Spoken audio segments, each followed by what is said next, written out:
yerdeyim ki ne karanfil ne kurbağa.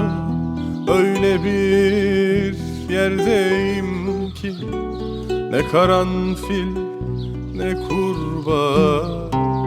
Bir yanım mavi yosun dalgalanır sularda. Bir yanım mavi yosun dalgalanır sularda. Dostum dostum güzel dostum, bu ne beter çizgidir bu.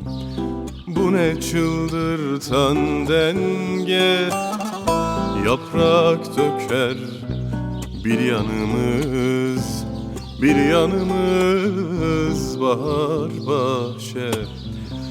Dostum dostum güzel dostum, bu ne beter çizgidir bu. Bu ne çıldırtan denge, yaprak döker bir yanımız, bir yanımız bahar bahçe.